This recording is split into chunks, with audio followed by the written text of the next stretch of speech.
اعوذ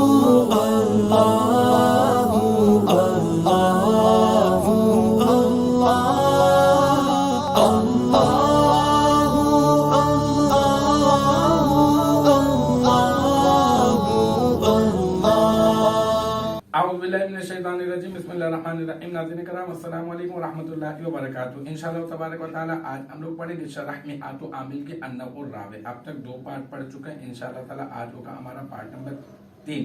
ہماری آج کی عبارت ہے ہیا سبعۃ احرف الواو و الا و یا و ایا و حیا و ای الحمزۃ المفتوحہ. ٹھیک ہے.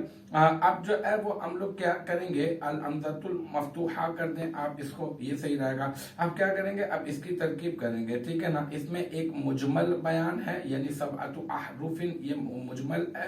پھر اس کی تفصیل کی جا رہی ہے, الواو و الا و یا و ایا و حیا, اس کے ذریعے سے اس کی تفصیل کی جا رہی ہے. تو اس کی ترکیب کے 3 طریقہ کار ہوتے ہیں. ان 3 میں سے میں جو ہے وہ ایک کر دیتا ہوں, اور وہ یہ ہے کہ ہم لوگ ایسا کرتے ہیں کہ ہیا کو, یہ ضمیر ہے واحد مؤنث غائب کی ضمیر مرفوع منفصل ہے, اس کو ہم لوگ مبتدا بنا دیتے ہیں. سبعۃ کو ممیز مضاف کر دیتے ہیں, اور احرفین کو تمیز مضاف الیہ کر دیتے ہیں. پھر مضاف اپنے مضاف الیہ سے مل کر مرکب اضافی ہو کر اس کو ہم لوگ کر دیتے ہیں مبدل منہ. ٹھیک ہے. پھر الواو معطوف علیہ, واو حرف عطف الا معطوف علیہ, پھر واو حرف عطف پہ یا معطوف علیہ, پھر واو حرف عطف پہ ایا معطوف علیہ, پھر حیا واو حرف عطف پھر ایا معطوف علیہ, پھر واو حرف عطف پھر ای معطوف علیہ, اور الحمزۃ پھر واو حرف عطف پھر الحمزۃ المفتوحہ, یہ ہو گیا معطوف. ٹھیک ہے نا.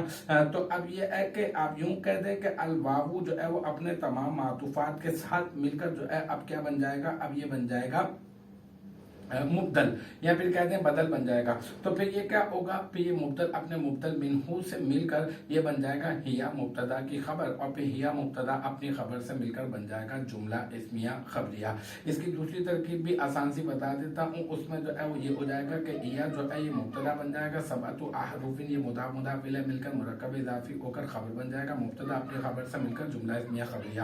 اور پھر الواو سے پہلے اولو ہا مبتدا محذوف, و الا سے پہلے جو ہے وہ ثانی ہوا, اور اسی طرح سے قیاس کرتے کرتے آگے. اور تیسرا جو ہے وہ یہ ہوگا کہ ہیا سبعۃ احرف, یہ پورا کا پورا مبتدا خبر مل کے جملہ اسمیہ خبریہ بن جائے گا. اور اعنی فعل جو ہے وہ محذوف مان لیں گے, اور جو ہے نا پھر ہم جو ہے وہ اعنی فعل محذوف ماننے کے بعد جو ہے وہ اعنی کے اندر انا ضمیر فاعل بنا دیں گے, اور الواو و الا یہ سارے کے سارے جو ہے وہ کیا کر دیں گے, ہم لوگ اس کو بنا دیں گے اعنی فعل کا مفعول. پھر اعنی فعل اپنے فاعل اور مفعول سے مل کر یہ ایک علیحدہ جملہ فعلیہ خبریہ بن جائے گا. تو امید ہے کہ آپ کی تینوں سمجھ میں آ گئی ہوں گی, وگرنہ ایک ہی جو میں نے شروع میں بتائی ہے اگر وہی ذہن میں رکھیں گے تو وہی کفایت کرے گی. مجھے امید ہے کہ یہاں تک کی جو بات ہے وہ آپ کی سمجھ میں آ گئی ہوگی. انشاءاللہ تبارک و تعالی نیکسٹ ٹائم اگلی ویڈیو اگلی کلاس کے ساتھ ملاقات ہوگی. جب تک آپ اپنا بہت خیال رکھیے گا. وآخر دعوانا ان الحمد للہ رب العالمین.